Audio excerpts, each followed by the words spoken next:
Este show faz parte da Terceira Terra, um mundo inteiro de podcasts. Acesse terceiraterra.com e conheça nossos outros shows. Fala galera, aqui é o Sembiano e estou de volta no RPG Arautos Podcast. Bem que o Santiago tentou me chutar, mas não foi pra longe. Eu voltei para falar de RPG de verdade. Isso aí, GURPS. D&D. Comigo aqui, eu tentei me livrar dele, mas não deu. Santiago É isso aí. Minetti. Eu sou que nem o teu pior trauma, cara. Você não vai se livrar nunca. Eu tentei te chutar, que nem você me fez num de vampiro, mas tudo bem. Não, mas relaxa. O dia que você for falar de miniatura de D&D, você pode me chutar à vontade. Beleza. Senozito, como vai você? Tudo bem, pessoal? Aqui é o Ranger Daniel. Estou muito animado para ver como é que ficou esse crossover entre Dungeons and Dragons e Sherlock Holmes, que a gente vai resenhar hoje. O Elementar Evil. Essa piada é minha lá do nosso videoteste, hein? Eu. E o cara que é o Adventurers League Man aqui no Brasil. Nossa, quem dera, hein, Sembiano? Para com isso, brother. Boa noite, galera. Vim aqui xeretar o podcast dos RPG Arautos para falar mais um pouquinho sobre a Adventures League, desvendar os segredos do programa de jogo organizado mais bacana, mais fantástico, mais titânico, mais incrível de toda Faerun, de toda Orf, de toda Kryn, de todas as rodas dos mundos aí que nos cercam. Muito obrigado pelo convite de vocês, viu? Continue elogiando. A gente emprestou aqui o Bruno Cobb. O Bruno Cobb acho que tem, cara, uns 5.000 projetos de RPG. Agora eu parei, agora tô só com a Role Players, eu juro. Não, mas você tá com a Role Players, tá com o stream do Azecos também, né? É, pela Role Players também, cara. Enfim, não, mas... Só a Role Players também, tipo, vocês têm evento aí toda semana, né? Se a Role Players não bastasse, né? Como se a Role Players não bastasse. Ela por si só já consome todo o pouco tempo que eu consigo negociar com Cronepsis aqui, com o grande Lorde Dragão Cronepsis. Imagina se tivesse mais algum projeto além da própria Role. Mas fico muito grato, quero agradecer vocês todos pelo convite. Tenho uma admiração muito grande pelo trabalho dos RPG Arautos. Acompanhei a criação do grupo, fui um dos jogadores de vocês. Sei que vocês estão nessa da RPG há um tempão e é uma satisfação enorme poder estar voltando com vocês aqui para conversar a respeito de uma decorrência, né, da RPGA, que é essa Adventures League. Eu acho que dá para dizer que é a evolução ou não? Cara, eu acho que é a evolução, sim. É o que é RPGA antes, hoje é Adventures League, né? E é uma evolução que é positiva no meu aspecto, mas é o que a gente vai discutir aqui no decorrer. No decorrer do... Eu só queria fazer um comentário, Cobb. O negócio é o seguinte: se você continuar falando tão empolgado, tão animado, a gente vai chutar o Guga e vai deixar só você, hein? Daí porque isso nas versões antigas, o Santiago já foi, os caras acham que ele é meio down, assim, mas não é, que ele sempre tá com alguma coisa na boca que a gente não identifica na hora que eu não sou meio down, eu sou meio... Perigoso isso aí, hein? Perigosíssimo. Você tem que entender que não é que eu sou deprimido, é que eu sou jogador de vampiro, cara, é diferente. É verdade, isso... Você anda de preto no... Você participa do podcast maquiado. Anda de preto no metrô e tal. Vai rolar uma polêmica aí nesse podcast, hein, cara. O jogador de D&D falando de vampiro vai dar polêmica aí. Vai dar. Mas os caras chutaram a gente no podcast de vampiro, a gente veio aqui pra dar o troco. Tem que ser divertido. Mas o que importa é que a gente veio aqui falar de Adventures League, com o Cobb de mega convidado aqui, e do novo plot, não só da Adventures League, como de D&D, que é o Princess of Apocalypse, cujo Senoz é um especialista não nesse novo plot, mas na origem dele, que é o Elemental Evil, né? Não tanto como especialista, mas já matei muito orc por lá e já aprendi muito elemental de pedra também. Pra quem não sabe, a Princess of Apocalypse é uma, digamos assim, uma versão quinta edição da continuação do Elemental Evil, do conceito do Elemental Evil. Mas a gente vai falar disso depois. Vamos começar falando de Adventures League. Kobe, você é o cara da Adventures League aqui no Brasil, em São Paulo. Explica pra gente como é que tá essa história. Vamos por partes. Para quem está chegando agora e nunca ouviu falar a respeito do que significa o termo Adventures League. Em português seria a Liga dos Aventureiros, né? É um programa de jogo organizado, promovido pela própria Wizards of the Coast, que é a empresa, né, editora, produtora responsável pelo Dungeons and Dragons, que é o maior RPG do mundo, mais jogado, mais famoso, né? E o que em tese é um programa de jogo organizado? A ideia é os programas de jogo organizado estão para o RPG de mesa, como os MMOs estão para os jogos de videogame de computador. É lógico que os programas de jogo organizado surgiram muito antes dos MMOs, né? Não existia nem internet quando a RPGA começou e tal. Mas a ideia é todo mundo jogando no mesmo mundo, mais ou menos a mesma história, e ajudando a definir os rumos do que será as próximas versões, as próximas etapas, né, do que virá a ser o cenário canônico do próprio Dungeons and Dragons, né? A função que eu exerço aqui no Brasil é a de coordenador local. Eu divido meu posto com o Daniel Oliveira, lá de Fortaleza, né? O Daniel foi eleito o primeiro local coordinator aqui do Brasil. É uma função que normalmente ela é indicação, né? O pessoal da Wizard encontra você, ou alguém te indica, e aí de alguma forma eu entrei para a Adventures League, comecei a promover jogos pela Role Players, até a gente incentiva os nossos narradores a participarem da própria Adventures League, não como uma forma só de se divertir, mas de aprimorar a técnica, de conhecer o sistema. E aí os caras gostaram do trabalho que eu vinha fazendo. O coordenador regional, que é o FG Reboleiro, aliás, um abraço pra galera se estiver ouvindo a gente aí, eles falam espanhol, talvez eles entendam o nosso português aqui, talvez eles escutem a gente aí, eu vou indicar o link do podcast pra eles. Entrou em contato comigo e perguntou se eu aceitaria a responsabilidade de ser um dos divulgadores da RPG, da Adventures League, eu ia falar RPGA. da Adventures League aqui em São Paulo. Então eu sou o coordenador local de São Paulo. Espero que em breve tenhamos contingente para que eu não seja o único coordenador, né, aqui do sudeste do Brasil, mas o Daniel está cuidando do norte do país, eu estou cuidando do sul. O que a gente faz? A gente esclarece dúvidas, a gente visita as lojas, a gente responde pela voz da RPGA, a gente é um pouco da voz da RPGA, a gente é um pouco da voz da Adventures League aqui no Brasil, né, para desvendar um pouco de como é que o sistema todo funciona de jogo organizado. Não tem nenhum mistério, né, mas a função que eu exerço é mais ou menos essa. Acho que deu para dar um overview aí do que é a Adventures League e de qual é a minha função aqui dentro, né. E acho que é talvez um pouco diferente, a gente fala, tá sendo muito esse paralelo com a RPG, é um pouco diferente a Adventures League, ela acaba sendo um pouco mais abrangente desse passado mais recente da RPGA, que era uma coisa muito só ligada a lojas, né? E hoje a Adventures League é um lance que você pode jogar em casa, acho que está se definindo ainda como vai se jogar online também. Né? Acho que hoje ela é muito mais ligada aos produtos, ao plot principal, no caso, que fica acho que aberto para todos jogarem, não é isso, Kobe? Isso, muita gente me faz essa pergunta, né? Fala, mas escuta, é só o pessoal que é profissional de D&D que joga isso aí que você está jogando, né? Eu falo, não. Não tem nada a ver. Quem que pode jogar a Liga dos Aventureiros, né? Quem que pode jogar a Adventures League? Ela é perfeita tanto para veterano quanto para novato. Então, quem nunca jogou vai receber todo o suporte que precisa de pessoas interessadas, estão ali intuitivamente não, mas elas têm desejo de estar ali, né? São voluntários, elas estão ali voluntariamente. Então vão ser pessoas que vão te tratar com carinho, vão te tratar com atenção, você vai ser bem recebido, né? Um dos objetivos da Adventures League é esse, é receber muito bem novos jogadores. Você vai receber todo o suporte que você precisa, de regra, de cenário, de diretriz de jogo organizado. Quem já joga, o cara é veterano, o cara vai ganhar um espaço para se divertir, para conhecer outros jogadores, para fazer novos amigos.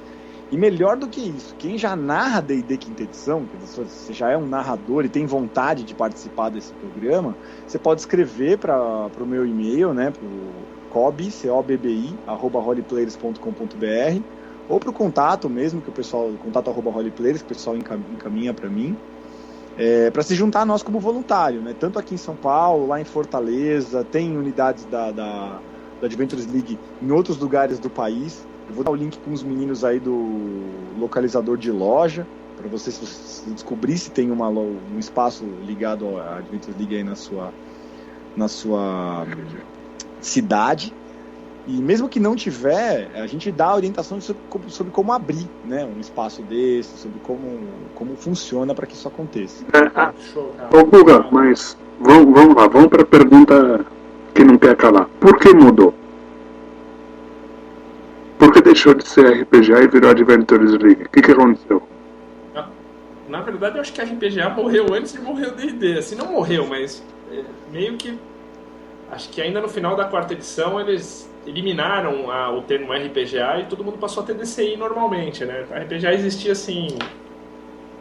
Levando quando começaram os playtests, junto com a 5ª edição, efetivamente, depois dos playtests, que eles não chegaram a falar assim, morreu a RPGA, virou Adventures League. Não, eles já falaram assim, ó, existe a Adventures League. Em nenhum momento eles falaram, assim, a evolução da RPGA, nada disso. Mas óbvio, acho que migrou todo mundo para lá. Eu acho que o principal motivo, acho que o Bob pode comentar um pouquinho disso, no meu entender dessa mudança, é muito mais essa situação, acho que um pouco mais abrangente, né? E acho que é um pouco influenciada pelo sucesso da Pathfinder Society também, que eu acho que ela tem um conceito mais próximo do que é hoje a Pathfinder Society do que foi a RPGA antes. O que você acha, Paulo?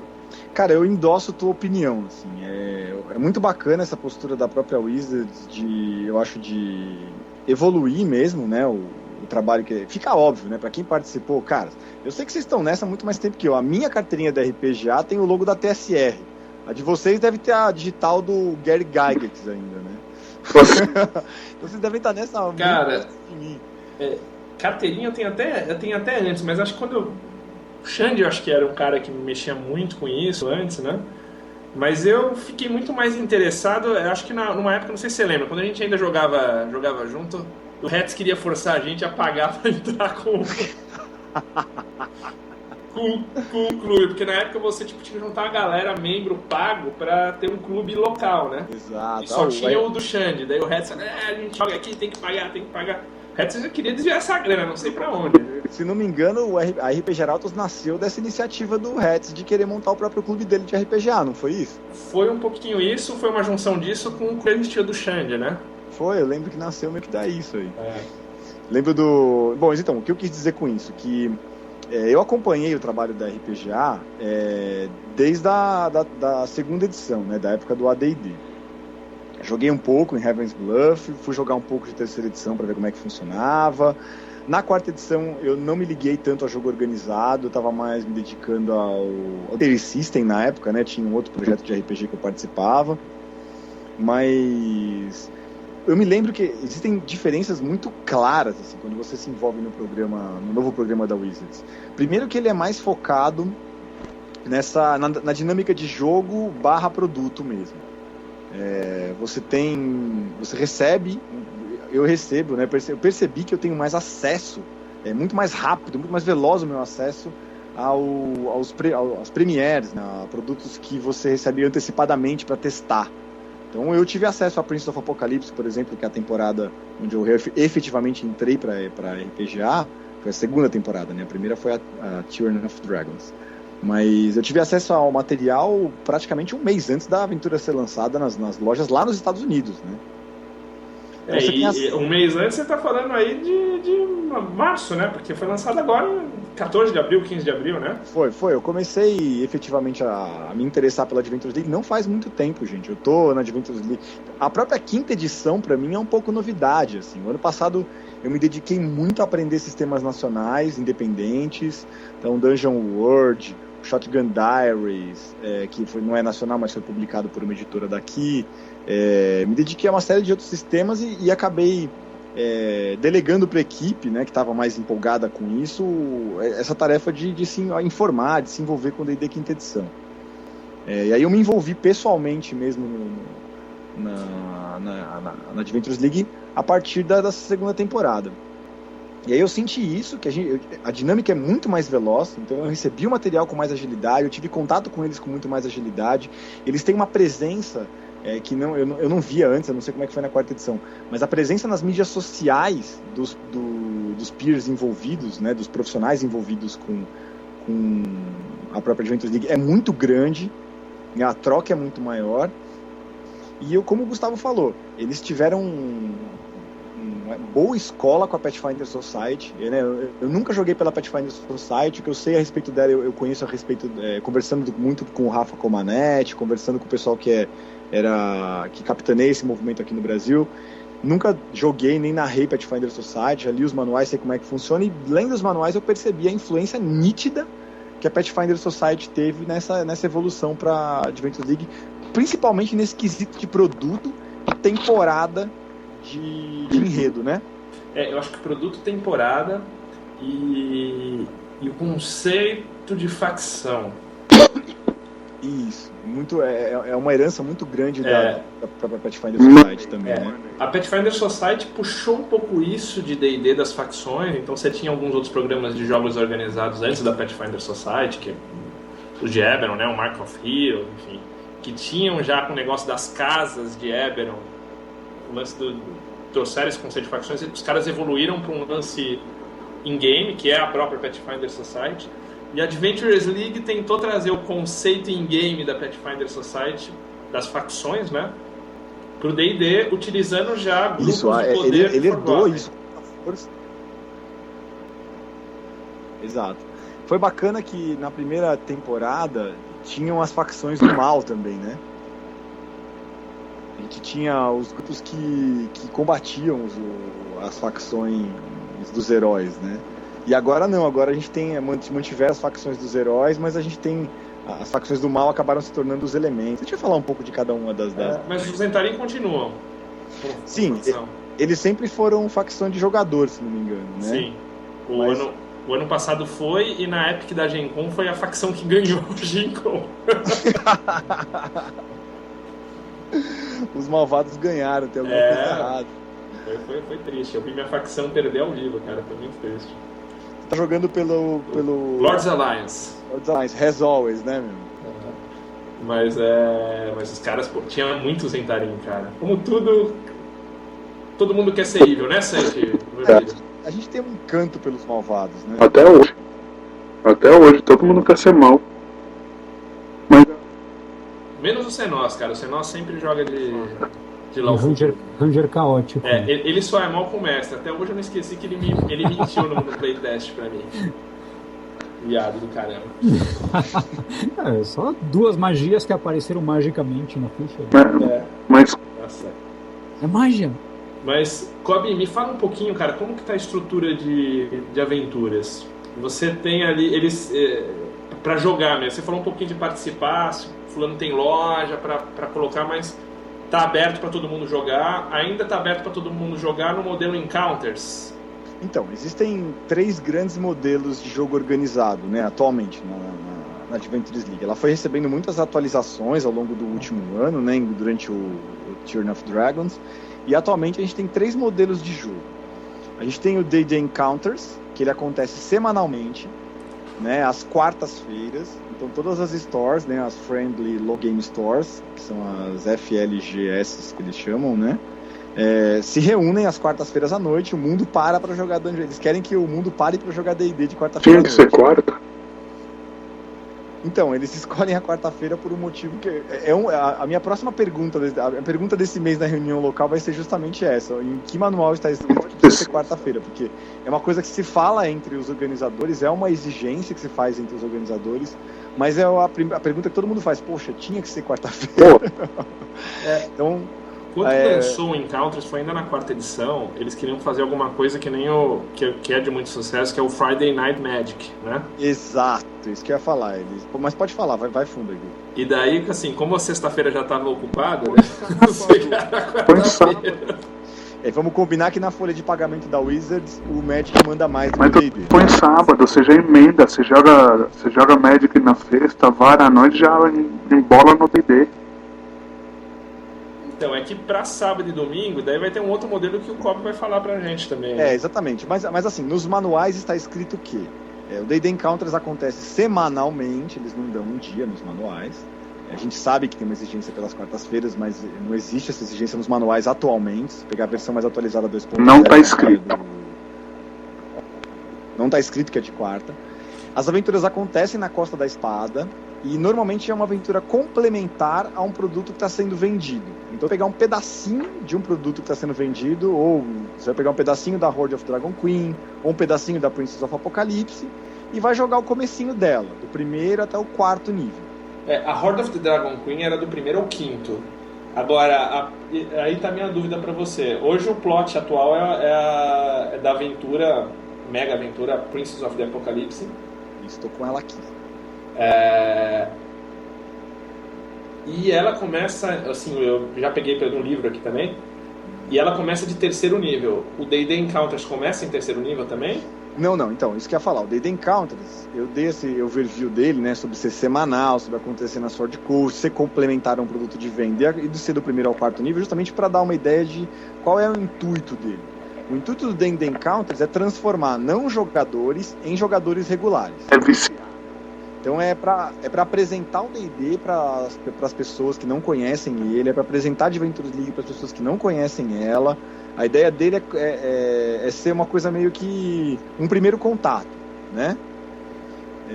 Aí o segundo tipo de programa... E são sessões de 2 horas também, não é isso ainda? Muito rápidas, exato. A ideia é que as sessões aconteçam das 20 até as 22 horas, né? Que elas sejam encontros... Chama D&D Encounters por isso. Você vai jogar um encontro, você não vai jogar uma aventura.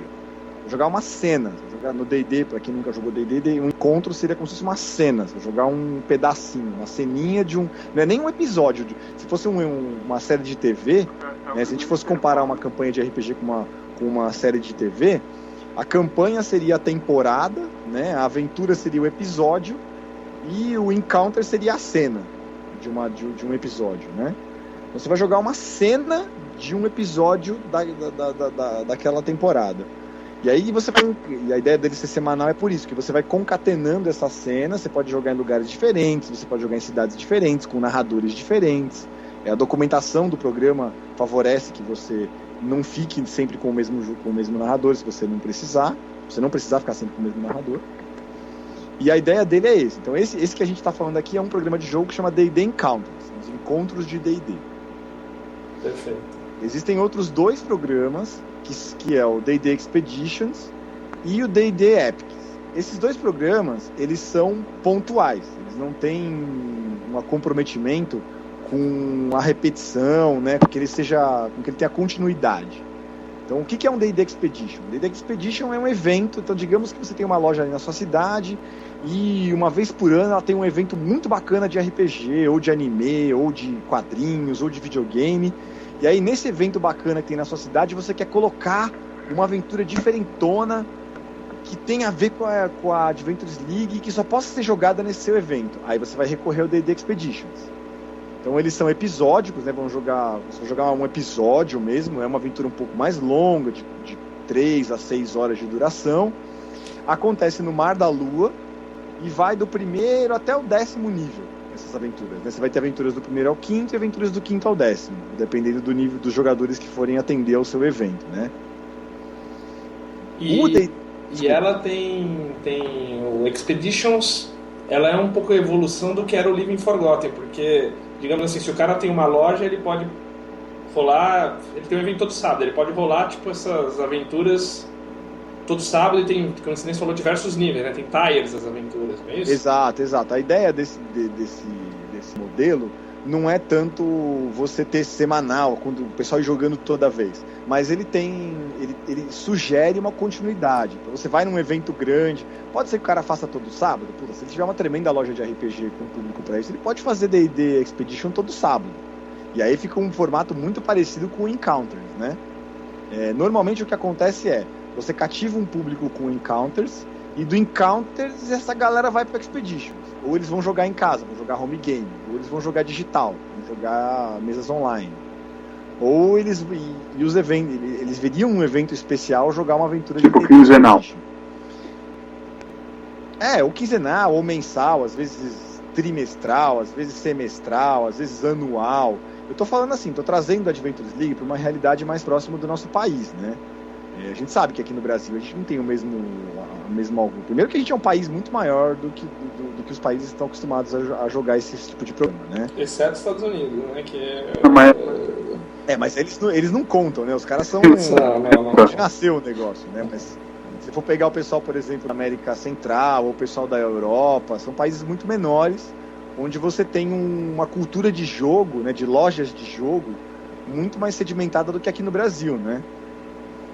Aqui a gente tem pouquíssimas lojas dedicadas a isso, né? Em cada uma das... Mesmo nas grandes capitais, a gente tem poucas lojas dedicadas, são lojas de jogo, né? E então não sei se todo mundo escutar esse podcast vai encontrar uma loja onde o cara esteja disposto a fazer 2 eventos semanais, sabe? Tanto o Encounters quanto o Expeditions. Mas poderia ser feito, sim. O Expedition uma vez por sábado. Aí você teria o Encounters de quarta-feira e o Expedition todo sábado. Mas ele foi feito para isso, ele foi feito para ser um evento mais pontual, assim. Você teria aventuras mensais, uma vez por mês a galera senta para jogar o Expedition, e aí vão evoluir até o 10º nível. E com a ideia da Wizards é lógico, vender produto com isso, mostrar outros lugares do mundo que não é só o Sword Coast, que também tá de outro lado do continente, né, que é o Mar da Lua. É um outro modelo de jogo que não é o modelo de jogo do Encounters. Né? Ele é mais focado numa região, né? Os dois são, né? O Encounters é focado na Costa da Espada, e o Expedition as aventuras do Expedition acontecem todas no Mar da Lua. São regiões um tanto quanto distantes uma da outra, mesmo do ponto de vista continental, né? Se você for abrir o mapa de Forgotten, o norte da Costa da Espada fica no extremo oeste do mapa, e não no mapa de Forgotten, né? Se você for abrir o mapa de Toril, né, que é o continente que a gente conhece, mais conhecido de Forgotten, você vai ter a Costa da Espada no extremo oeste e o Mar da Lua quase no leste ali já, né? Tem um deserto no meio deles, uma tremenda floresta, que é a de Anauroch, tem a floresta do Cormantor, tem a floresta alta mais pro oeste. Tem uma bela jornada entre os dois lugares aí, se você for fazer uma aventura aqui. Por isso que demora um mês para chegar, né? Sim. Com sorte, né? Não, o que eu acho bem bacana é isso que você falou. Acaba tendo uma situação de continuidade. O cara curte o Adventures League, se você tem uma loja, um estabelecimento e gente também para tocar essas aventuras, eles podem, terminando aí a parte menor do Encounters, pode passar com esses personagens pro Expedition. E dá pra você de um e de outro na mesma linha, assim, né? Você pode sair com o do Encounters com o mesmo personagem, por exemplo. Veja bem, eu vou dar assim que é feito pra ser, mas eu vou dar um exemplo de como geralmente um jogador da Adventures League, qual seria o fluxo de um jogador da Adventures League nessa temporada de Level, tá? Então eu não sei o que é D&D, me encanto, vou lá com o Cobb, com o pessoal da Holy Players e com os outros voluntários que estão lá na Geek House fazendo as noites de quarta-feira lá na Geek House, lá na Paulista, aqui em São Paulo. Aprendo D&D, monto meu personagem, ganho meu DCI e vou jogar o D&D Encounters. O D&D Encounters do Elemental Evil, se você abrir aí se você pegar o teu livro do Princess of Apocalypse mesmo, 250 páginas, esse grandão que você tá na mão aí, Gustavo, você vai pegar ele no capítulo 6, tem uma aventurinha que chama Alarums and Excursions, que é não sei se um prequel. Isso é um side quest pra quem é de primeiro nível pra entrar na aventura, não é isso? Exato, a aventura do Prince of Apocalypse, como você disse, começa no 3º nível. O Alarums and Excursions, ele seria uma das sugestões de prequel que vem no livro, né? Que é pra você ir do 1º ao 3º nível, e dele você engataria na aventura do Prince of Apocalypse, lá do começo, capítulo 1 mesmo. Então o material que a gente teve acesso foi uma versão resumida desse capítulo 6, um mês antes da aventura de ser publicada. Não tinha tudo que tem aqui, tá? Era uma versão bem mais resumida desse capítulo. E aí a gente jogou essa aventura durante esse primeiro mês, né? A ideia é que teríamos 4 encontros aí, né? Seria um mês de D&D Encounters com 4 encontros. A galera jogou esses 4 encontros, chegou no 3º nível, e quando a aventura foi lançada, em dia 14 de abril, eles já começariam a jogar a aventura no modelo de D&D Encounters, mas a aventura do Prince of Apocalypse mesmo. Eles começariam a jogar, não seria nem um Expeditions, não seria um Epic. Eles estariam jogando Encounters com o produto Prince of Apocalypse. Então, ele pegaria lá do capítulo 1, do terceiro nível, o mesmo personagem que ele jogou Encounters, ele estaria jogando o Prince of Apocalypse. E a galera continuaria indo na loja, jogando o Prince of Apocalypse, nem no modelo Expedition, nem no modelo Epic. Ele continuaria no modelo D&D Encounters, só que ao invés de estar usando um material exclusivo, que não é mais exclusivo agora, de quem comprar, né? Até se você for pensar do ponto de vista de produto, né? O interesse da Wizards, na verdade, é mostrar o produto que eles querem vender para todos os jogadores, é mostrar a aventura que eles estão produzindo, né? Não, show. E daí, por exemplo, o cara faz até o terceiro nível, chega o livro... Ele continua jogando com esse personagem oficialmente vai subindo de nível também. Exatamente. E aí esse mesmo personagem pode vir a participar. E digamos que, sei lá, em outubro não, muito longe, mas na semana do Internacional, o Cobb vai fazer um Expedition lá na Geek House. Putz, vai fazer um Expedition na Geek House para personagens de 6º nível. Eu tenho um personagem de 6º nível jogando no Encounters, poxa, eu vou lá jogar no encontro do Cobb, porque eu quero ganhar os itens que tem nessa aventura do Expedition, vou jogar, quero enfrentar, né, conhecer a história dessa aventura que vai estar acontecendo lá. Então o Expedition ele tem um caráter mais pontual do que o Encounters. O Encounters ele é para ser mesmo que joga o nosso jogo semanal. O Expedition é aquele jogo um pouco mais fora, já é um pouquinho mais fora do que a gente está acostumado semanalmente, né? Seria sair da rotina. Assim. Mas no livro está ensinando a fazer essa divisão pro formato Encounters, como estava no Tyranny, né? Tá, exato. Beleza. Agora imagina o seguinte, eu sou o Daniel Senoz. Certo. E tem um clube de RPG na escola onde eu dou aula. Ok. Isso tudo é uma suposição. Certo. E daí, tipo, como eu sou do clube lá, não tem nada oficial e tal, mas eu gastei meu salário pra comprar o Princess of Não fala que o salário de professor é baixo, para com isso. Não falei que eu gastei meu salário, não falei quanto dele, porque o Senoz é um cara cheio da grana, porque ele dá aula particular aí pro mundo. A gente sabe, professor aqui no país ganha muito bem, é bem reconhecido pelo governo, não apanha da polícia, a gente sabe como é que é. Eu dou aula de espanhol só pra Realiza. Ele é foda. Tanto que eu pedi pra ele dar aula pra mim de espanhol, ele prontamente negou e diplomaticamente me indicou um amigo, porque ele me achou muito reba pra dar aula pra mim. Então eu sou o Daniel Senoz e, comprei meu livro. Eu posso, usando o livro, fazer jogos pra Adventures League, pra, sei lá, como eu sou o Daniel Senoz e sou cheio da grana, pode eu ou boto não. um cara pra mestrar pra mim no livro, com certificados, tudo, que eu quero chegar na Gen Con, pimpão. Pode não, você deve. A ideia deles é justamente essa, que você, depois que o produto for lançado, você pode comprar o produto, ir para sua casa e na sua casa você joga no modelo home game. Você vai pontuar, você vai preencher a tua Adventure Log Sheet, né, que é uma planilha extra, né? Na verdade você vai ter uma planilha de personagem mais gordinha se você estiver jogando no Adventure League. Você vai ter a sua planilha padrão e cada vez que você sentar para jogar, eu não tô falando nem de aventura, tô falando de sessão de jogo, hein, gente? Campanha, aventura, sessão. Então cada sessão de jogo que você tiver, você vai preencher uma planilha com um trecho de uma planilha chamada Adventure Log Sheet. E aí nessa planilha você vai rastrear quanto de ouro você ganhou, quanto de renome você ganhou, quanto de XP você ganhou, quais itens mágicos você ganhou ou não. E esse personagem que você, Daniel Senoz, joga aí na sua escolinha de espanhol com seus amigos, reportando e tal, você vai poder ir para dentro de uma convenção com esse personagem, para um evento, por exemplo, do Cobb, você poderia vir para... Eu não sei se o Daniel é de São Paulo, mas se ele for de São Paulo, mesmo que ele não for, se ele vier para São Paulo e quiser jogar na Adventures League do Cobb, o que vai limitar se ele pode jogar ou não é o nível das mesas que estiverem por ali, ou seja, das aventuras que estiverem sendo narradas ali. Se ele chegar como um personagem de 6º nível, ele poderia tranquilamente jogar numa mesa nossa de lá, de 3º nível também, porque nós temos mestres com mesas de 3º nível. Putz, cheguei com um personagem de 10º nível. é possível que você não tenha onde jogar aqui, porque as mesas que a gente tem aqui já passaram por onde o seu personagem passou. A menos que a gente esteja rolando um Expedition. Aí certamente vai ter uma aventura para o seu personagem jogar que ele nunca jogou antes. Então o critério para você poder participar de uma aventura ou não com o mesmo personagem é qual? Primeiro, o seu personagem tem que estar no nível que a aventura exige que ele esteja, dentro do tier, né, dentro dos parâmetros de nível que a aventura exige. Segundo, os tiers são 1 a 4, 5 a 10, né? Depende da aventura. No Prince of Apocalypse, o tier, ela vai de 1º a 15º, né?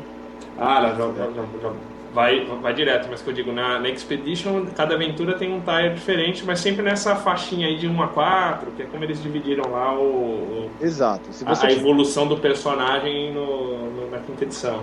Então é esse critério, você tem que estar dentro desse parâmetro, e este personagem específico não pode ter jogado o episódio, o encontro que aqueles personagens estão jogando. Você não pode jogar 2 vezes com o mesmo personagem o mesmo encontro. Não faz nem sentido, né? Se você for pensar do ponto de vista temporal, né? O mesmo cara tá no mesmo lugar 2 vezes matando o mesmo bicho. Não existe isso. Para isso que serve a Adventure Logsheet, pro mestre olhar e falar, você já passou por essa etapa da aventura. Putz, é legal você criar outro personagem para jogar com a gente aqui, então você começa do primeiro nível com outro personagem. Entendi. Tá vendo, Senão? Você já pode meter no seu clube de RPG lá da escola matar todo mundo com Elemental Evil. Não, eu vou além. Mas a minha ideia era comprar o material, vir aqui em casa e mestrar pra mim mesmo, para meu personagem chegar no nível 800 aí na loja. E aí, como é que fica? Não, você nem precisaria fazer isso, porque eles já se protegeram contra esse tipo de problema. Droga. Primeiro que a minha sugestão seria, já que você tem um espaço para mestrar, né, você não precisa ser necessariamente uma loja onde vende o produto. Você tem aí um espaço onde você joga, que é um espaço público. Então você pode pedir que esse espaço, essa escola de inglês ou escola de espanhol onde você dá aula, você pode pedir que essa escola entre em contato com o sistema da Wizards e eles digam, olha, sim, nós temos um espaço público para jogos aqui e o nosso organizador é o Senos. E aí você passa a ser um organizador de eventos dentro dessa escola de idiomas, é muito comum que isso aconteça. A gente tem inúmeros grupos de organizadores dentro da Adventures League que fazem jogos não só dentro de escolas de inglês, como dentro de unidades do exército, dentro de unidades da marinha, da aeronáutica. Lá nos Estados Unidos é muito comum o pessoal das Forças Armadas se reunir para jogar D&D, né? Porra, nunca. Desculpa. Isso daí é uma grande ideia para um país em que muitos professores são jogadores veteranos, né? Sim, então. E aí, digamos que você me falou agora, vou mestrar para mim mesmo para eu upar. Não precisa. Só para encher a ficha e bora. No novo modelo de jogo da Adventures League, o narrador pode premiar o próprio personagem dele com uma quantidade de XP equivalente àquela que os jogadores ganham. Então, enquanto os personagens dos jogadores, enquanto você está ocupado narrando para os personagens dos jogadores, o seu personagem está em algum lugar lá do mundo ganhando XP junto com eles, não necessariamente na mesma aventura, não necessariamente no mesmo lugar. Matando o javali. Mas sei lá, tá lá farmando javali e ouro em algum cantinho lá. É até uma forma de premiar o narrador, né? Para que o personagem dele não fique para trás caso ele vá jogar mais para frente. Né? Eu tava dando uma olhadinha aqui na lista de aventuras da Expeditions, que é aquela que você falou que tá em Moonmaster, né? Concentrada. Isso, lá no Mar da Lua, uma das grandes cidades do Mar da Lua é Moonmaster. Né? Moonmaster mesmo, não me recordo, mas eu sei que aqui já tem listadas, cara, 18 aventuras até julho. Caraca. Exato. Ou seja, tipo, o cara que, sei lá, ou como Senos, que tem esse clube, ele pode pedir acesso a essas aventuras e ir rolando, pô, 18 aventuras. Exatamente. E o legal do Expeditions é justamente esse, o ineditismo das aventuras do Expedition. Então todo mundo vai jogar o Encounters, vai jogar Prince of Apocalypse. Beleza, isso é o que todo mundo joga.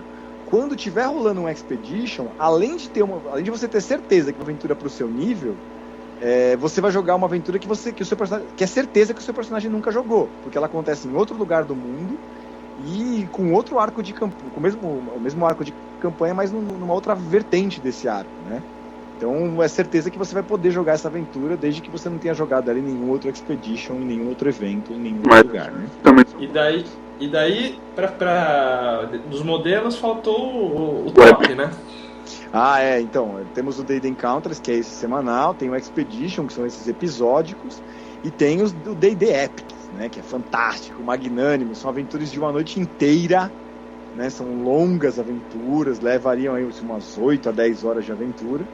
Elas podem acontecer em qualquer lugar, né, são geralmente em grandes eventos, né, eu estou fazendo de tudo para trazer uma D&D Epic aqui para o nosso Encontro Internacional de RPG, mas mesmo no Encontro Internacional de RPG ainda é pequeno para os padrões de D&D Epic. De D&D Epic que os Estados Unidos e que a Europa estão acostumados, né? Então, cara, eu joguei na Gen Con a Epic do Children of the Dragons. Eu vou te falar que é foda mesmo. Quanto tempo de aventura foi, Gu? Não foi uma aventura de 4, 5 horas, mas a Epic funciona. Eu joguei Expeditions lá também. Mas a Epic é um evento super concorrido, se eu não me engano eram uns $15 para entrar, e tinha nego vendendo lá no final a vaga dele por $60, $70, porque tinham esses esgotados tickets, eram limitadas as vagas, né? Sim. Mas o conceito era muito bacana, porque na época podia ser personagem de primeiro nível, segundo, terceiro, você entrava e jogava. Tinha que ter o tire na mesma mesa ali e rolava. E cara, tipo, cada mesa, na verdade, tinha uma missão. Era um lance meio conjunto, assim, era meio um jogo... Isso que eu ia falar, o conjunto. D&D Epic, ele acontece em grandes eventos porque ele é o modelo de jogo que a gente chamava aqui no Internacional de as mesas especiais, que eu adorava fazer, não sabia que tinha esse nome, mas eles chamam de multi-table. Então, o que é uma mesa multi-table? A gente faz isso no Corujão RPG também, todo mês lá na Geek House, é uma coisa que a gente faz no Internacional, desde que mundo é mundo, mas que é uma coisa muito fantástica, que são mesas que se influenciam entre si. Então os caras estão jogando no mesmo lugar, mas cada um vai fazer um pedaço da missão, e os mestres falam entre si, e é uma experiência de jogo diferenciada, né? Um negócio que você só consegue jogar num evento mesmo, né? E daí, assim, cada um tinha uma missão, e conforme tinha a missão, a gente vai falar das facções daqui a pouquinho, tipo, os caras iam ganhando pontos para as facções dele, beleza. No final, tipo, quem sobrevivia, porque tipo, tinha nego que morria, parte de uma hora lá da aventura passava um dragão assoprando, assim, quando tinha nego que morria no meio da missão. Mas o que eles faziam, Cobb? De cada mesa, tipo, eles pegavam um campeão, que iam para umas mesas dos campeões, a mesa indicava um jogador X e tal, os sobreviventes faziam uma mesa final cujo mestre era o Mirs. Que legal! Mike Mirs é editor-chefe de Dungeons & Dragons hoje em dia, né? E daí mas cara, foi muito show jogar, realmente foi uma experiência bem diferente, porque você via, assim, as mesas, pra aventura ir evoluindo, as mesas elas tinham que ir atingindo as suas missões, porque, tipo, a minha missão liberava pra outra mesa, era quase como se fosse uma... era tudo muito interligado mesmo. E essa aventura em si, o resultado dela foi pro cânone, né? O que foi definido ali ficou louco. Só corrigindo a minha o pessoal já me corrigiu aqui pelo Twitter. O Mirs não é editor-chefe, ele é lead designer. Ele é D&D lead designer ao lado do Jeremy Crawford. É isso aí, é o líder designer. É você jogar com o cara que manda no D&D no mundo hoje em dia, né? Não, cara foda. Você jogou nessa mesa? Ele morreu na baforada do dragão. Deixa eu te explicar, eu me viro muito bem no inglês, mas meu inglês é meio planeta dos macacos, então eu era o bárbaro. Que falava mal e porcamente o idioma comum. Ótima solução em on para um problema de off, hein? Ótimo, não deu para eu ser o bardo. Dessa vez você não foi o bardo. Pô, na mesa que a gente jogava junto, ele era o bardo mais magnífico. O Joshua jogava comigo lá. Eu fui o bárbaro, cara, porque... Mas, cara, dá pra jogar tranquilo lá. Eu achei que ia ter dificuldade na Gen Con de jogar. Os caras pegam mestres realmente muito bons. Cara que fala pausado, assim. Você vê que os caras têm técnica, eles têm meio uns workshops antes. Cara, a coisa que eu tenho mais vontade de participar até hoje é desses workshops que eles fazem tanto na Gen Con quanto na PaizoCon, cara. One-on-one que eles falam, né? Sim, não, os workshops foda. Realmente é bom. Por isso que eu quero pegar umas aulas aí com o Daniel Senola de inglês pra eu evoluir do bárbaro, pelo menos, pra um roubo com sotaque. Você tem que ver se você tem ponto pra distribuir em perícia, né? Eu tentei, ultimamente eu tô dando 100, cara. Então a Epic é tipo assim, digamos, é a aventura show que fecha, né? Isso, eu me corrigi aqui. Enquanto a gente conversava, eu fui perguntando para os local coordinators aqui, eu tenho eles no Facebook, e eu falei uma abobrinha lá no podcast, na gravação da mesa do Azex. Vou ter que me corrigir na próxima gravação que a gente tiver. Eu falei lá que que as Day Epic, elas são do 15º ao 20º. Não é isso. Elas podem ser jogadas desde o primeiro nível. É que elas são as únicas aventuras aonde personagens de 15º podem evoluir até o 20º.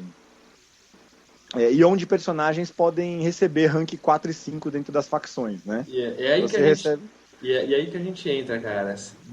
Que eu queria que você falasse um pouquinho mais das facções, porque a gente já falou dos modelos aí de aventuras. O que são essas facções aí? Pode falar. Não. Eu queria saber assim, de verdade, para que serve a facção? Porque vou fazer um paralelo com o que aconteceu na 4ª edição.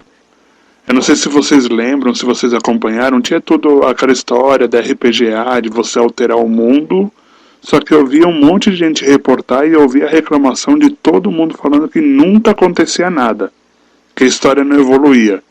Você que tá do lado de dentro agora, tá evoluindo a história? Tá mudando? Kobe, então, isso é papinho jogador de vampiro. Nunca joguei nada. Eu tô copiando o que o nosso amigo Eric sempre falou, viu? Não, vou te falar que é uma crítica que eu já escutei bastante, não foi pouco também. Escuto ela desde que a RPGA é RPGA, né? E eles, como jogadores de vampiro, têm toda a razão em reclamar, porque a White Wolf sempre teve uma dinâmica de participação muito mais inclusiva do que a TSR e a Wizards tinham e tiveram até hoje, né? A própria Paizo deu um banho nesse sentido com a Pathfinder Society, até onde eu sei, o que eu quero dizer com dinâmica inclusiva? Eu quero dizer que é isso que o Santiago perguntou. É o Santiago que perguntou? Sim. Eu não sei, às vezes eu confundo as vozes por causa do microfone. Mas isso que o Santiago perguntou. O que é essa inclusiva? É o que os jogadores fazem, realmente tem algum efeito na história de jogo? Da experiência que eu tenho, isso é feito muito mais o que os game designers olham. Eles olham justamente para essas facções, né? E lembra do que eu disse para vocês, eu fiquei afastado da RPGA por muito tempo, né? Eu estou retomando meu contato com eles agora, depois de muito tempo.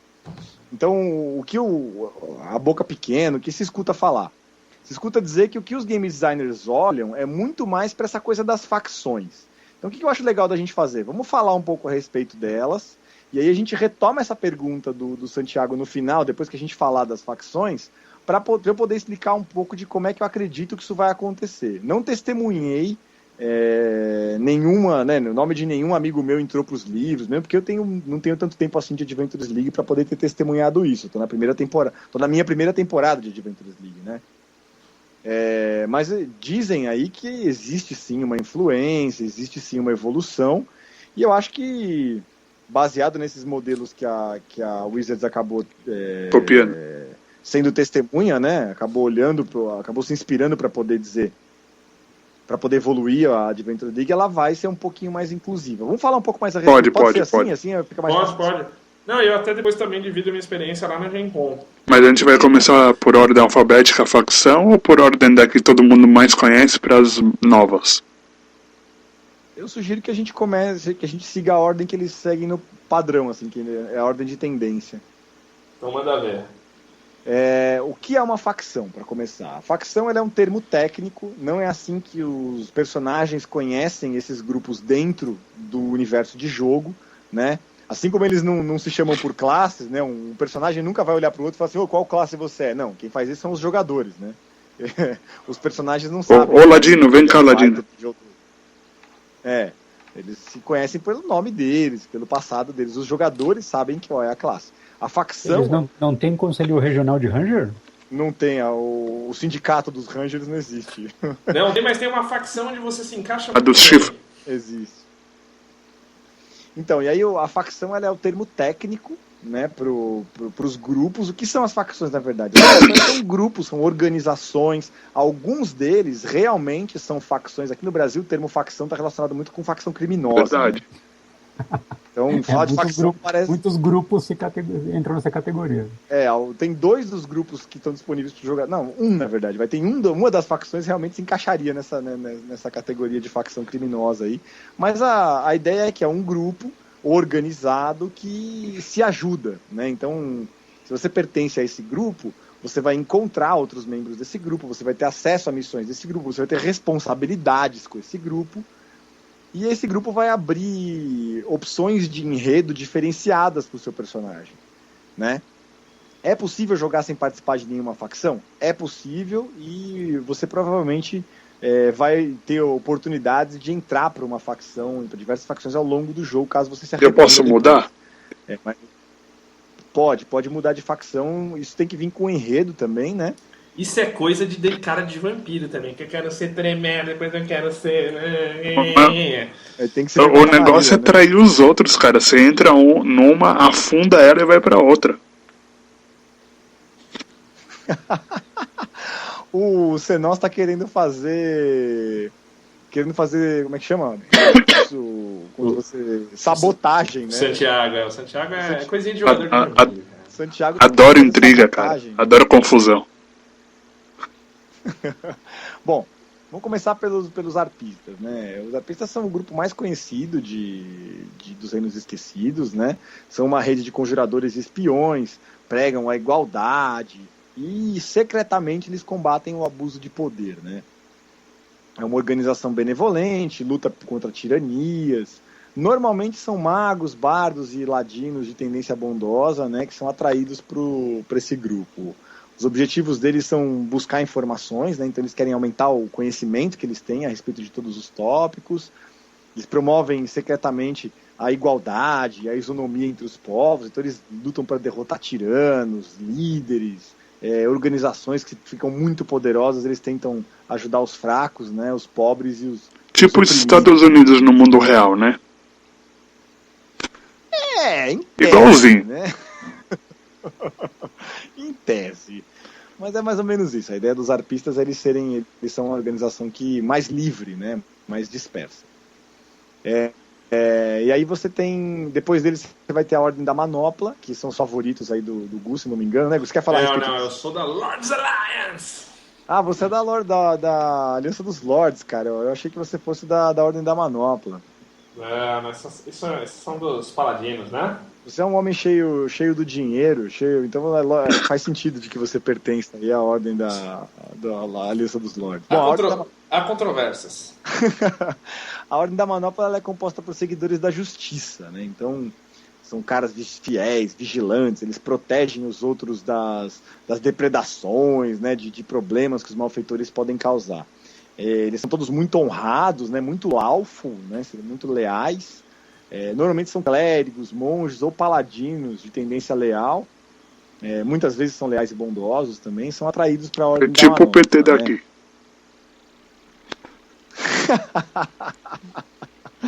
A ideia deles é que você esteja sempre como é que é sempre alerta. Isso. Dos escoteiros. Dos escoteiros. Sempre alerta, né? Estar armado e vigilante contra o mal. Lock and load contra o mal aí. Você identificar ameaças malignas como grupos secretos e criaturas que sejam já mata. Malignas, né? Nem pergunta. É você fazer com que a justiça seja executada, né? E você trazer a retribuição contra ações malignas mesmo, né? Sem atacar preventivamente, sem atacar, não é para tirar antes e perguntar depois, né? Não, você tem que julgar direito, todo mundo tem direito a um julgamento justo. Então a maior parte dos juízes, né? Você tem que olhar lá o Eritu e falar: você não quer realmente se redimir? Ó, ser abissal. Olhar o Eritu e falar para ele assim: calma, né? Venha para o lado branco da força, saia das profundezas. O Eritu, para quem não sabe, é o demônio que combate contra o Driss, etapa da aventura dele, né? Lá da Chegou a tua pizza, Guga.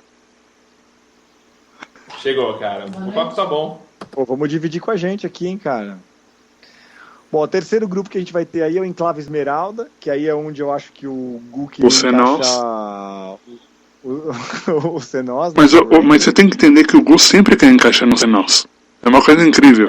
Não, cara, o Xenos não é a minha preferência de encaixe, quero deixar muito claro isso. Apesar dele ser da Grecha das Fadas. Olha, Ele até cai. caiu. Coitado, não tá nem aqui pra se defender. Bom, é um grupo também bem disperso de sobreviventes dos ermos, né, de lugares selvagens, que preservam a ordem natural das coisas enquanto eles tentam se livrar de ameaças antinaturais, ameaças sobrenaturais, assim. Eles são bem descentralizados, são bem reclusos, né? Eles são meio true neutrals, né? Isso, a ideia deles é justamente essa, é manter equilíbrio entre a civilização e o universo selvagem, né? Vou te falar que não à toa, essa foi a facção que mais fudeu na Gen Con. Ficou em último. Mas, É que mais apanhou. cara, mas é que é difícil interpretar isso daí também, né? Venhamos e convenhamos. É que tem um lance mais de ranger de druida, né? Meio... Eu posso dizer que eles contam com a classe mais apelona de todas, que são os druidas, né? Então, toda a parte dos druidas, todos os druidas de D&D geralmente pertencem ou ao Enclave Esmeralda ou aos arpistas, né? Mas mesmo assim, é o que vocês falaram, é muito difícil lutar por esse equilíbrio, principalmente num evento onde tá todo mundo ou querendo ferrar ou querendo ajudar os outros. Com a maioria querendo ferrar. Bom, mas a ideia dele é mais ou menos isso mesmo que vocês acabaram de falar, né? Cuidar para que a civilização e o ermo não se destruam uns aos outros. Ficou bem difícil aí no evento que o Gu participou na última Gen Con. E manter o controle, no caso, né, dentro da temporada do Mal Elemental, a gente vai falar um pouco do plot dela mais pra frente, mas ela tem um papel fundamental nessa campanha, que é o de manter as forças elementais do mundo sob controle, né? Então, essa facção aí tem tudo para se destacar na próxima temporada de D&D aí, que é a Prince of Apocalypse. Agora a minha facção. Mas, por favor, fale a respeito dela você mesmo, apresentem-se aí. Lords Alliance. Lords Alliance, eles têm aqueles... que você fala assim, Aliança dos Lords, aquela coisa boazinha, mas na verdade são os caras da grana, os Lords das grandes cidades ali do continente, né? Então Silvermoon, Waterdeep, entre outras aí, que se juntam para, assim, manter a posição deles independente do que aconteça com o mundo. Eu acho que esse é um pouco um conceito. Tô errado, Cobb? Perfeito. A melhor descrição. Ô, Sembi, é verdade que o desenho da Lords Alliance é um tucano? Cara, é uma coroinha, chega perto. Cara, eu não tô enxergando o tucano, tô fazendo uma força muito grande aqui, mas não tô. Pinta de azul que se enxerga. Putz, você jura que tem um tucano aqui, cara? Bom, depois a gente coloca a imagem pro pessoal ver. Ou quem quiser procura Lords Alliance no Google aí, que vocês vão ver a coroinha e tentar achar o tucano pra mim, por favor.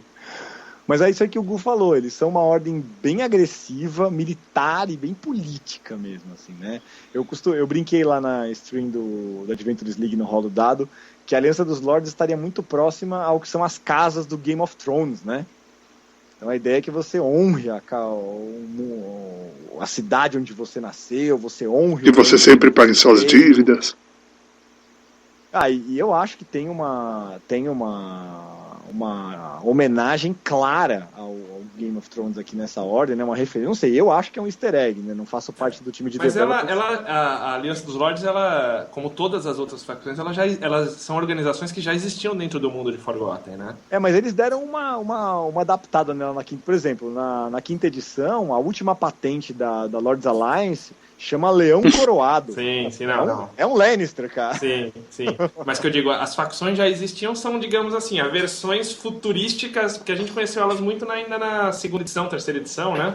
Exatamente. E essa é a versão pós Spellblade, digamos. Pós-Thundering, né?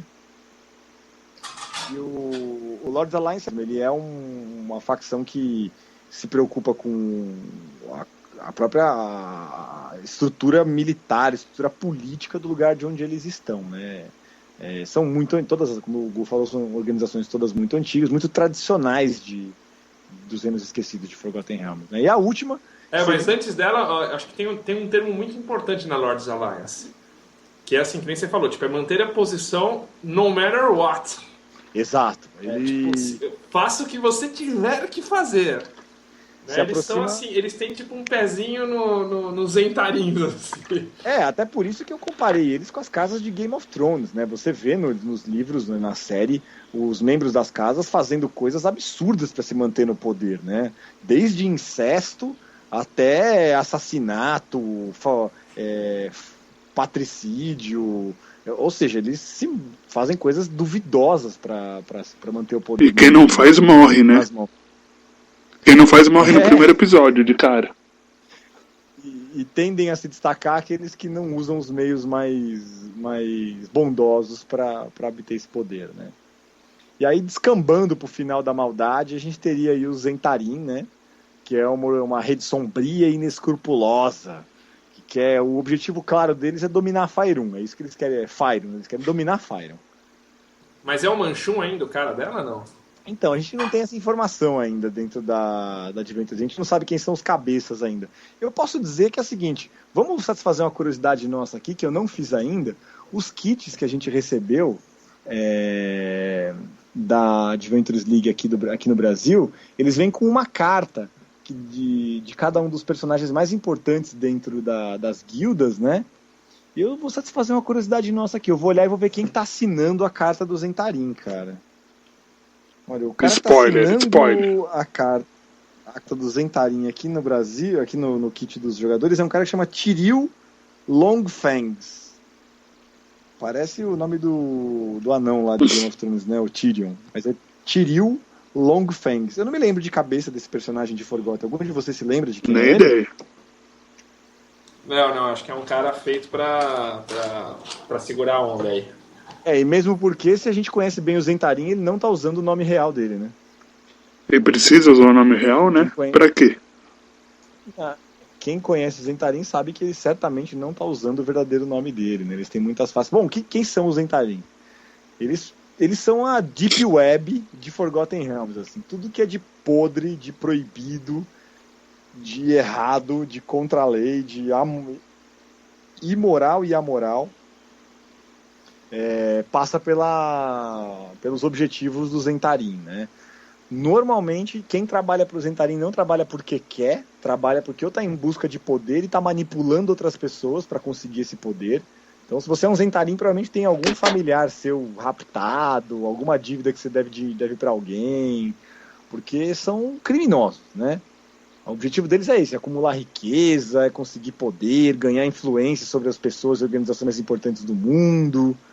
E aí tem aquele famoso ditado Zentarim, né? Os Zentarim são sua família, ou você cuida dela e ela cuida de você. E traga uma laranja, por favor. Eles também falam, né, que tudo e todos têm um preço, né? Então, aí estão as 5 facções apresentadas, eu acho. Você pode escolher o seu personagem e a gente pode falar um pouco a respeito delas. A qual delas vocês pertencem? Você já tem personagens da RPGA ou não? RPGA, da Adventures Ainda League? não. Mas lendo o que eu li da Tirania, que eu tenho todos os livros da Tirania, e eu me identifiquei muito mais com a Ordem dos Paladinos e um pouquinho para da Esmeralda. Entendi. Você seria ou da Ordem da Manopla ou do Prado Esmeralda. E o nosso outro amigo foi derrubado, ele foi tragado pelas brumas de Ravenloft. É que o nosso outro amigo ele é casado, então às vezes a mulher aparece e puxa o cabo, entendeu? Ele teve a conexão com o Faerun dele cortada pelo Mas, Lord Allen. assim, você falou que o Zentarim, ele faz... Cortei. Você falou que o Zentarim, ele faz as coisas ali mocadas, por assim dizer. Tem alguma coisa no livro que permita você ser Zentarim, mas interpretar uma outra facção ao mesmo tempo? Então, foi inclusive uma dúvida que surgiu durante a mesa do Rolo Dado, e que eu vou esclarecer na minha próxima reunião. Como é que funciona, né, quando alguém finge ser de outra facção. Ele ganha renome na outra facção, né, seria um renome fictício? Como é que o mestre pode lidar com isso, né? Mas eu acredito que, do ponto de vista da minha mesa, né, enquanto eu não obtiver essa resposta, eu vou tocar de acordo com o meu julgamento. Eu vou premiar ele com renome oficial dentro da facção do Zentarim e vou criar um ranking de renome fictício, que não vale em outras facções, mas que na minha mesa ele vai ter acesso a esse renome. E se os demais e vou deixar isso registrado na planilha dele, né, na Adventure Log Sheet dele, e falar, olha, esse personagem pode ser considerado dentro da facção tal como se tivesse renome tal, se ele conseguir passar num teste de Deception, dificuldade tal. Porque a graça é que ele realmente consiga interpretar o que ele quer, né? Porque senão, como é que ele vai enganar os outros jogadores da mesa, né?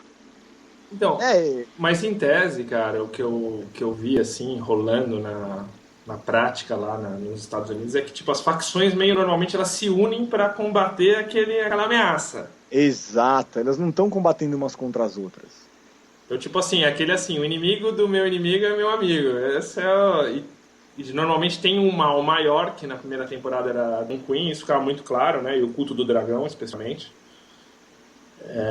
E agora no Elemental Evil acho que é a mesma coisa, né? Acho que elas meio que se unem, assim, meio que tem uma aliança, assim, das facções, né? Exato, é lógico que rola um pouco dessa coisa da rivalidade entre as facções, mas a ideia deles não é que isso seja o objetivo do jogo, né? Não é que os jogadores fiquem combatendo uns contra os outros. A ideia deles é que as facções se unam contra um mal maior. Na primeira temporada, Tiamat, a rainha dos dragões, né? E nessa segunda temporada agora, o mal elemental, né? Que é muita coisa. E já vem de outras. E é engraçado que, como eu comentei, né, na primeira temporada, existiam facções do mal também, né? Então era o culto do dragão, os dragões cromáticos, as hostes dos nove infernos, os magos vermelhos de Fai, tinham outras organizações envolvidas, às quais os jogadores não tinham acesso, né, não poderiam criar personagens nelas, mas que estariam jogando ali para minar o poder dessas facções. Serviam só para bater. Não, e o culto do dragão ele era dividido em dois, porque tinha a parte que era essa nova versão do culto do dragão, que é vamos trazer Tiamat de volta, e o culto do dragão mais original, que era ligado ao Sun Master, assim. Rolava essa treta, assim, rolou inclusive na Epic, assim, tipo existia uma cisão do culto do dragão, né? Eles chamam esses caras dos Wearers of Purple, né? Aqueles que vestem púrpura, né? Exatamente. E aí na verdade quase como se fosse uma seita dentro do próprio culto, né? Um sectarismo, né? Dentro do próprio culto. É legal isso, né? Gera uma coisa bem, bem verossimilhante, assim. In-game, porque você falando das facções, assim, meio fora do jogo, parece uma coisa meio babaca, assim, tipo, os caras são amiguinhos, tipo, Zentarim sempre... Mas você vê que in-game, nas aventuras, isso tá muito bem amarrado, né, cara? A participação das facções, acho que você falou um pouquinho, assim, de como elas agem na aventura, e como você ganha renome. O próprio Santiago fez essa pergunta, né? Qual é o que eu ganho? Pra que eu faço isso, né? Pra que eu ganho de uma facção? Bom, primeiro tem essa coisa do enredo, né? Você vai ter acesso a plots, a itens, a personagens que você não teria não sendo daquela facção específica, né? Até pedaços da aventura que você só vai jogar se você estiver dentro de uma facção. Você ganha um poder específico de acordo com os pontos de renome que você vai recebendo. Então você vai fazendo missões dentro daquela facção, você vai ganhando pontos de renome que simbolizam a fama que o seu personagem começa a ter dentro daquele grupo. E aí você pode alcançar 5 patentes, né, que são os ranks que eles chamam dentro da sua facção. De acordo com a patente que você alcança, você pode ganhar... Você vai ter um item, né, novo. Então, no caso dos arpistas, é um broche. No caso da Ordem da Manopla, é um pingente. No Enclave Esmeralda, é uma fivela. E assim por diante. E você vai ter acesso, por exemplo, no primeiro nível, você pode participar das atividades da facção, na primeira patente, né? Você pode receber renome e você vai ganhar essa insígnia que vai te dar acesso a aventuras específicas a plots específicos dentro da aventura. No segundo nível, você vai ter acesso a missões secretas mesmo. Então você vai poder atuar secretamente pelo bem da sua facção E aí completar essas missões, essas side quests, né, vai te dar benefícios adicionais. E você pode ganhar um aprendizado do mentor aventureiro. Aí eu tenho uma dúvida. Você falou uma side quest, certo? Mas ela tem que ser feita sozinha ou ele tem que levar o grupo? Como é que funciona? Porque uma vez a gente entrevistou o Draco Bahamut, que ele é que organiza as coisas da paz aqui no Brasil, e ele falou que um dos problemas que mais dava é que tinha essas missões paralelas das facções e que volta e meia o cara tinha que fazer a missão sem ninguém do resto da mesa perceber. E que dava muito BO, dava treta. Não, essas missões elas são feitas para o grupo. É como o Gustavo falou, Sembiano, que o objetivo delas é que o grupo todo participe, elas são feitas para o grupo todo participar. E o que acontece é que quem mais vai se beneficiar pela participação nessa side quest vai ser o membro daquela facção, porque ele vai receber pontos de renome da facção Mas dele, todo mundo brinca. Mas todo mundo brinca, é normal. E talvez ele saiba coisas que os outros jogadores ou vai descobrir coisas do que os jogadores não vão descobrir, né? Ele vai saber. Na Epic tinha umas assim. Você tem que, você vai cruzar um cara vestido tal. Se você cruzar um cara vestido tal coisa, você tem que trocar uns sinais. Fazer uma firula. Com ele. Pra passar uma mensagem X. Era coisas quase assim. Quase a maçonaria. Né? Como é que tá agora, mais ou menos nesse nível? Assim, exatamente, é a mesma coisa. Você vai saber nomes, saber sinais, saber senhas, receber itens que vão ser trocados por outras coisas. E isso também existe uma liberdade que se dá aos narradores para que cada narrador retrate a facção de acordo com como ele achar melhor, mas o padrão é isso que eu estou falando para vocês, né? Ele vai ganhando poderes dentro dos rankings das facções, como se fossem features, né? Da quinta edição, né? As background features que você recebe. E aí você pode vir, por exemplo, quando você chega na terceira patente, né? Que é a mais alta que dá para chegar fora de D&D Epic, né? Se você chegar na terceira patente, você vai ter você vai poder executar atividades de tempo livre, né, com o seu downtime activity lá. Você vai ter acesso a outras downtime activities que o personagem daquela facção, que não estejam naquela facção, não teriam acesso. As downtime activities é uma coisa meio relativamente nova para o universo de D&D aberto, porque veio na quinta edição, mas ela já era muito usada em Living Greyhawk. O que é isso? Nos programas de jogos organizados, me corrija se eu estou errado aí, Kobe. Não, vai ser. Mas são atividades que você faz meio daquelas, eu sou um ladino e eu preciso ganhar grana roubando gente, então daí eu vou, roubar... 15 pessoas por dia. Você joga lá para ver se, nas atividades intra-aventuras são aquelas coisas que você acaba fazendo. Tô errado, Kobe? Não. Exatamente isso. A ideia, a Downtime Activities não é uma regra exclusiva da Adventures League, é uma regra de quinta edição. Ela vem, para quem jogou Pendragon, vai estar muito familiarizado com essa, um anel, né? Vai estar familiarizado com essa mecânica que é o que acontece entre um quebra-pau e outro, né? Entre uma encrenca e outra, o que acontece quando você está caminhando? Eu tenho craft... armaduras. Então, eu sou um cara que eu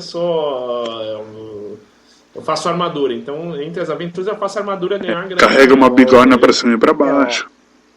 Sim, as principais, né, as downtime activities principais são o crafting, né, que seria o artesanato, né, ou o ofício do seu personagem. Você vai criar objetos não mágicos, né, armaduras, armas, uma sela para um cavalo, uma cobertura de couro para você colocar no seu cachorro de guerra. Você vai criar alguma coisa ali que vai ser usada na aventura, né? Uma máquina de guerra, se você for um anão, sei lá. Você vai inventar alguma coisa baseada nos crafts que o seu personagem tem. Esse é um dos itens mais comuns. Outro é praticar uma profissão, né? Que você vai usar o tempo que você tem entre as aventuras para ganhar o dinheiro que você precisa para pagar pelo seu lifestyle. Que como o Senos, que se a gente fosse traduzir isso para a vida real, são as aulas que ele dá aí para a mesa. Exatamente, ele vai praticar o profession dele para ganhar os dobrões que ele precisa usar para pagar pelo lifestyle dele, pelo estilo de vida que ele... Eu só pago em pele de raposa. Outros dois usos muito comuns para os Downtime Activities são a recuperação, né? Se você tiver se o seu personagem estiver muito ferido, estiver doente, sofrendo com condições de veneno, que você não tiver conseguido encontrar um jeito de se livrar até o final de uma aventura, de um episódio de uma aventura, você pode usar o seu downtime para tentar fazer teste para se livrar dele, né? Porque acabou na quinta edição aquela mamata de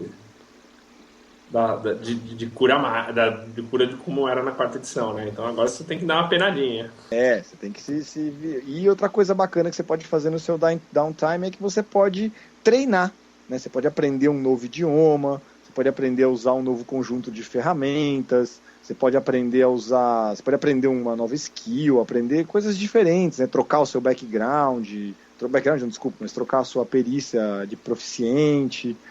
São coisas que dá para você fazer ao longo do seu downtime activity. E aí, se você participar de uma facção, né? Se você estiver dentro de uma facção e conseguir chegar no terceiro rank dela, quer dizer, se você for capaz de reunir aí pontos de renome até atingir o rank 3 dessa facção, você vai ter acesso a outras downtime activities. Então, por exemplo, se você estiver em Moon Master, como o Sembiano falou, os Harpers, por exemplo, vão ter amigos dentro dos Cloaks, que é uma ordem de arcanistas muito famosa de Moon Masters, né? Os mantos, né? Os encapuzados, que são muito... Eles são muito... Tem amizade com os Harpers, com a causa dos Harpers, e através disso você pode fazer testes e interações sociais para ajudar o seu grupo a conseguir magias restritas dentro da cidade, pode gastar dias de downtime para tentar livrar alguém da prisão, caso você tenha sido... É muito fácil ser preso no Moon Master. Para quem não sabe, Moon Master é uma cidade... E tem um lance de na downtime, pelo menos em Nivergerhock tinha, acho que também tem agora você me fala, né? Se você é um ladino também, às vezes seu personagem pode acabar preso e perder aí uma semana. Uma semana não rola isso. Não rola tanto, mas normalmente é um downtime day por nível, assim, né? Entendi. Mas a ideia é mais ou menos essa, você tem acesso e isso que eu achei muito legal das facções. Elas estão muito entrelaçadas com o enredo do mundo, né? Então, e aí eu acho que aqui a gente pode começar a responder um pouco daquela pergunta que foi feita no começo aí, que é como é que a a Adventures League faz para entrelaçar, para fazer com que a história, né, para fazer com que os personagens afetem a história do mundo. O renome ele ganha tanto fazendo essas side quests, como também só por simplesmente completar a aventura, né? Exato. Não é só também, você não precisa só fazer coisa da sua facção, que às vezes assim... Não, fazer coisas importantes dá renome, independente se é para sua facção ou não, né? Sim. E a parte utilizar eles, assim, de ranking, eles têm alguma utilização in-game, assim, uma rolada de dado a mais, você gastar ponto de renome? Não. Por enquanto, o que eu vi, não. Você junta pontos de renome para acumular a patente, né? Sim. E aí, através da patente, você tem acesso a rolagens especiais. Sim. Daí isso está ligado de forma indireta. Na Gen Con, os renomes foram contados também, porque nas Epics rolava uma disputa das facções, para ver quem é a facção campeã do ano. Isso, e aí até por aí a gente pode começar a responder, como eu disse, a pergunta do Santiago, que é: isso vai realmente influenciar? Sim, vai influenciar, me parece que sim, justamente por isso. Porque de acordo com quem vencer nessas grandes convenções, primeiro que você tem que jogar todas essas aventuras para ter acesso a essas as aventuras mais difíceis, né? E quando você chega nessas aventuras mais difíceis, eles estão definindo o futuro do mundo nessas aventuras. Então pode ser que você seja um dos personagens que vai definir se foram os Harpers ou os Zentarim que prosperaram depois daquele evento específico, né? O que eu sei, cara, por exemplo, nessa Epic, porque essa Epic tipo, culminou, que eu joguei na batalha final lá, né? Que é aquela que eu falei que juntaram, sei lá, os campeões de cada mesa e foram batendo. E daí, tipo assim, os nomes desses caras, eles foram registrados ali, acho que, sei lá, podem ser que apareça alguma citação no futuro que teve uma batalha decisiva contra o culto do Dragão X no local que foi lá a Epic, onde tipo impulsionados por uma atitude dos Zentarinhos, fulano, ciclano e beltrano, derrotaram o dragão lá, que era o inimigo principal da Epic. É isso aí. Eu não sei o quanto isso vai ser. Isso vai chegar aqui pra gente, né? O quanto a gente não vai ter que ir atrás para poder ter um personagem nosso, por exemplo, no livro da. Quanto a gente não vai ter que ir pra Gen Con para poder ter um personagem nosso num dos livros da Wizards of the Coast. Entretanto, só o fato deles estarem abrindo linhas de enredo, opções específicas para quem é de cada facção, já gera uma experiência de jogo diferenciada que pode ser interessante, né?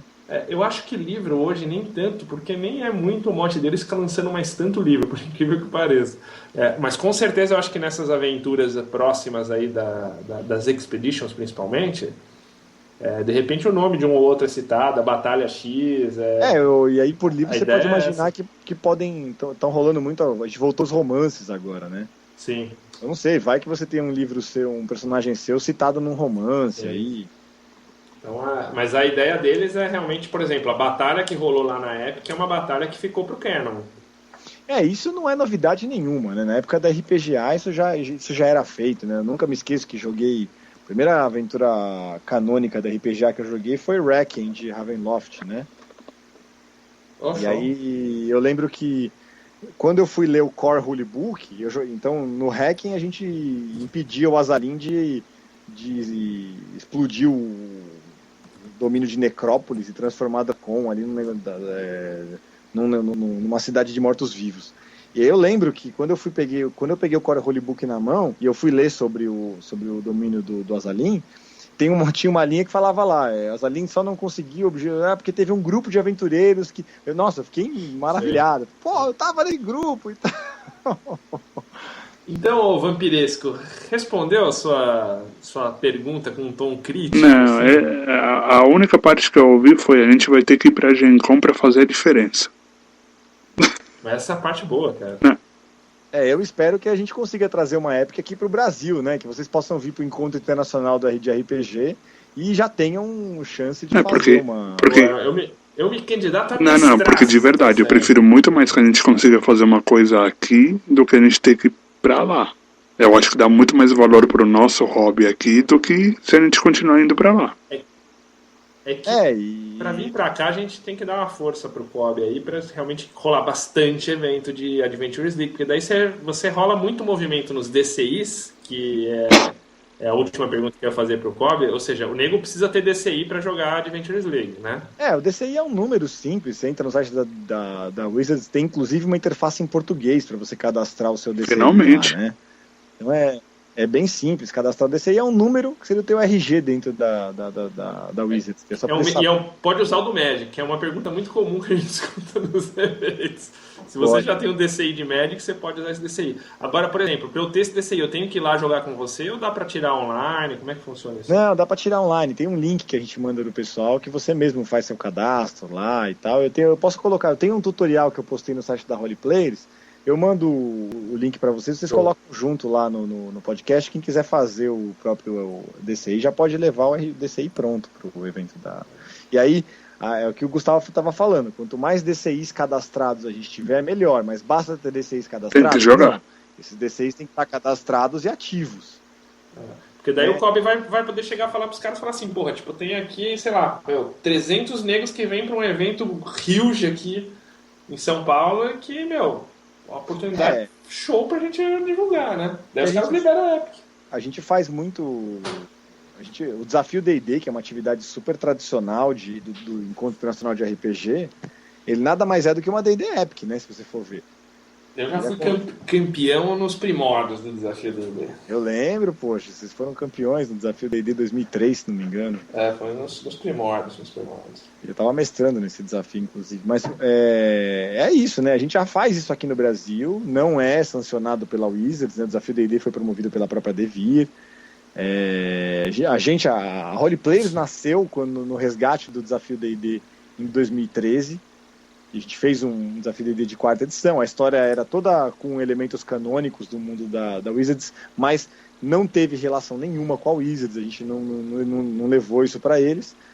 Mas são formas da gente exercitar esse formato por aqui, até para quando a gente tiver esse contingente de DCIs necessários para fazer uma época, a gente fala, olha, a gente já faz isso, mas sem a sancionação, sem a sanção de vocês. E aí vira e fala, imagina com vocês. Imagina com vocês. Então a ideia é mais ou menos essa aí, pra gente não precisar ficar dependendo da Gen Con para poder estar nos eventos dos caras, né?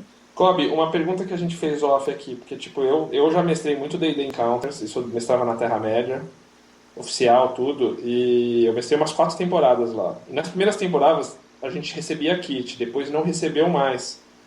Os kits estão chegando no Brasil, para quem... Eu sei que você está rolando lá na Geek House, né? Uma das mesas. Esses kits estão chegando para quem é certinho, faz via loja, tudo bonitinho. Como é que está funcionando isso? Então, se você cumpre com todas as suas obrigações de organizador, eu posso falar, digo, tô na RPGA, tô na Adventures League, vão fazer aí 3 meses, né? Se você for ver desde abril, março, maio, né? Eu tô há 3 meses. Eu já tô aqui, do meu lado tem a minha caixinha de kits aqui que eu tô distribuindo para os meus jogadores, gente. Então, a Wizards mandou para a Devir, que é a distribuidora aqui do Brasil, a Devir mandou para minha loja, e a minha loja, e o dono da minha loja entregou essa caixa nas minhas mãos para que eu distribuísse esses kits de acordo com os respectivos jogadores que estão com a gente lá, né? É lógico que é assim, gente, vocês têm que lembrar que mandar esses kits para cá não é o trabalho mais simples do mundo, né? Tem um monte de custos envolvidos com shipping, com navio, com envio, então demorou 3 meses para esse kit chegar na minha mão, né? Eu diria que é o trabalho talvez o mais difícil. Então você tem que cumprir com as suas obrigações. Mas assim, tô te falando para vocês por experiência própria. Eu mostrei para abrir a câmera para eles aqui, mostrei, estão na minha mão. O Daniel tá rolando lá em Fortaleza também? Então, o Daniel, ele inclusive tem uma loja muito grande lá em Fortaleza rolando. Eu não vou lembrar o nome de cabeça agora da loja, mas quem é de lá certamente conhece a loja. Tem 3 andares de loja lá. E tá com kit. E recebendo os kits, receber os kits com agilidade também. Mas o Daniel, assim como até mais do que eu, o Daniel é mais ativo do que eu dentro das redes sociais. Eles traduziram, né? O próprio Daniel traduziu o Player's Guide pro nosso idioma em português. O Daniel, como que ele tá no Twitter?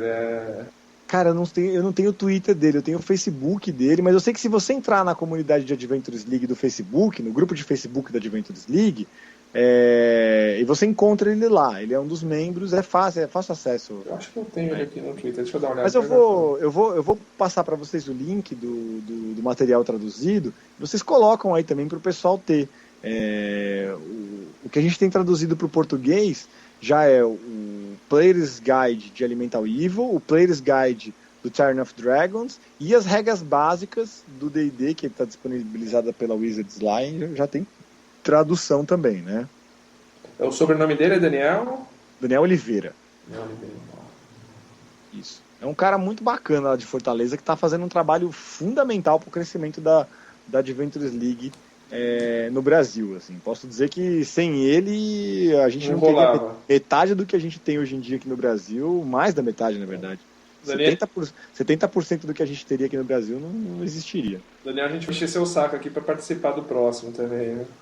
Sim, é um cara legal para trazer pro... Vocês me convidaram de última hora, senão eu mesmo teria chamado ele, né? Tranquilo. Bom, então acho que já ficou muito claro aí. O Kobe é um cara bem acessível também. Tem uns e-mails que acho que ele já passou no começo do programa. Quem tiver dúvida de como rolar na sua cidade... Vai estar tudo no show notes mesmo também. Vai estar tudo no show notes, mas o Kobe é um cara que... Ou o Daniel também, que é outro coordenador regional. Os caras estão super leves aí a responder. Eu só vou pedir por favor pro pessoal ler o Player's Guide primeiro antes de vir falar com a gente. Então, as orientações básicas sobre como é que eu começo um jogo, as perguntas as frequent asked questions, né, as perguntas mais frequentes estão lá no Player's Guide. E está traduzido em português pelo Daniel? Ele fez Exato, o próprio Daniel traduziu o livro. Então, se você não manja de inglês, tá no nosso idioma já, tá fácil de entender.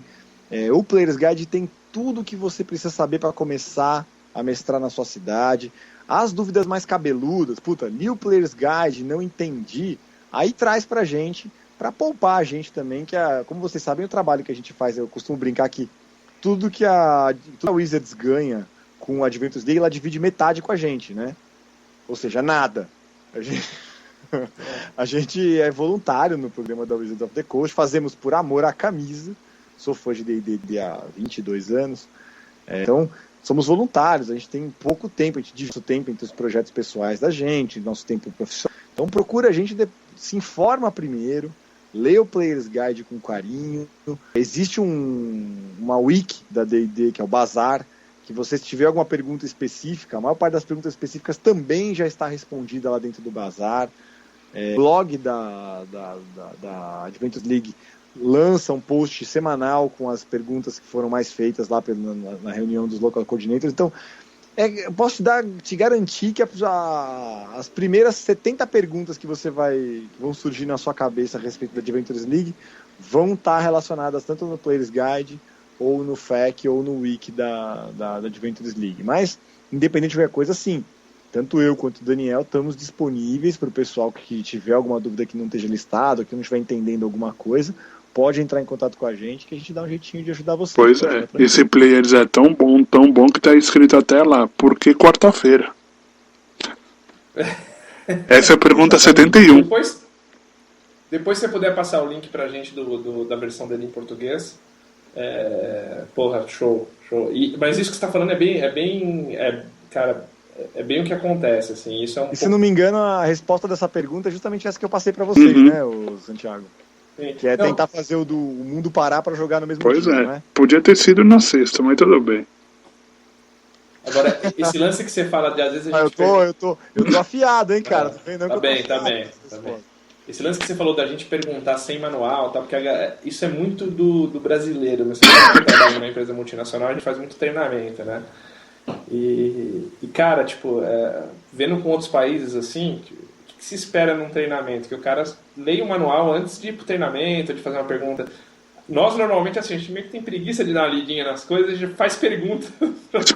Expliquei pra mim.